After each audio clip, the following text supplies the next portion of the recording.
Hello everyone, this is Dr. Sam. I welcome you all to my channel Dr. Pharma, and on this video I'll be discussing on Ray's syndrome. So what is Ray's syndrome? See, it is a rare but serious disease condition. Serious disease condition that causes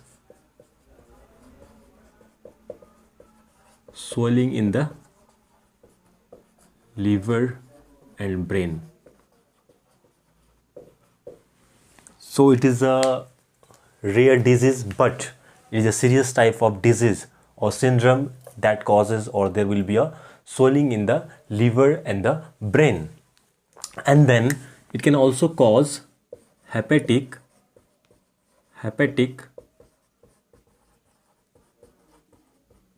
steatosis. Now see here, hepatic steatosis means there will be a fatty change in the liver.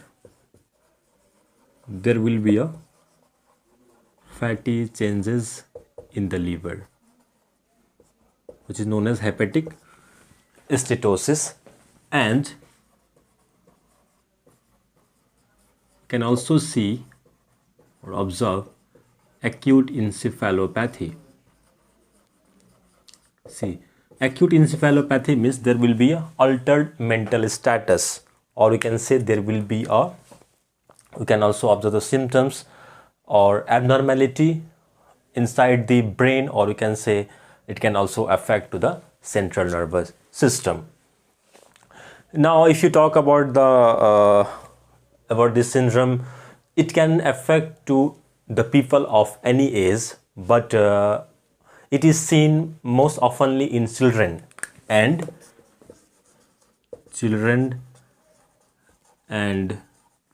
teenagers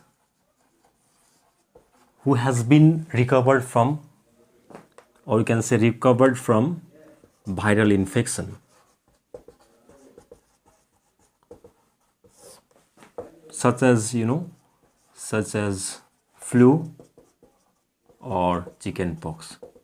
So this syndrome, it can affect to any people, but most commonly it is seen in children and teenagers who has been recovered from viral infections such as flu. You know that the flu is a viral infection which is caused by influenza virus, and chicken pox is also a viral infection which is caused by varicella zoster virus. So most commonly you can see in or it is seen in children and the teenagers. Now if we talk about the risk factor of Ray's syndrome, we can say aspirin can cause this syndrome, or any drug which is related to salicylates can cause this syndrome. That is why doctor will recommend that the children who has been recovered from viral infection, or we should not prescribe aspirin to the any children or teenagers because of this syndrome, that is Ray's syndrome. Then any patient, it is common in a person who is having inherited metabolic disorder. So anyone who is having the metabolic disorder such as enzyme defect of beta oxidation.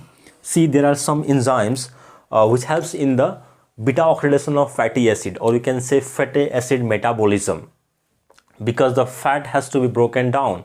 Now if this enzyme is absent, or if there is a metabolic disorder, the fatty acid will not get broken down. So what will happen? There will be a accumulation of the fats. There may be accumulation of fats all over the body also, but most commonly we had seen that there will be a hepatic steatosis, there will be a fatty changes in the liver.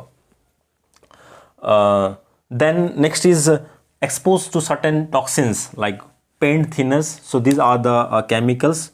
When anyone is exposed to these chemicals like turpentine, isopropyl alcohol, acetone, it can also cause a Ray's syndrome.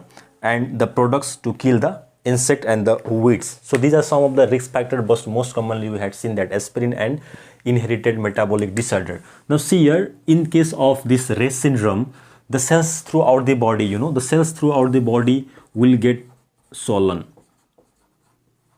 or swells off, and there may be a accumulation of fats also all over the body, or fat particles, molecules may get built up. And then see, blood glucose level will drop or decrease. Glucose levels will drop or decrease.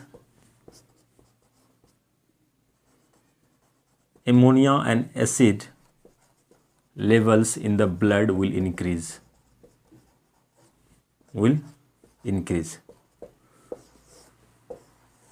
So due to that also, due to this changes also, because of this ammonia and acid levels in the blood is rising or will get raised.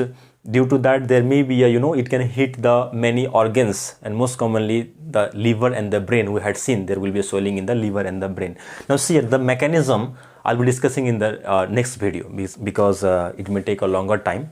So remember that the most commonly, I told you, the cells throughout the body get swollen off and the fat molecules may get built up. Okay, and most commonly which one affected? Liver and the brain is affected.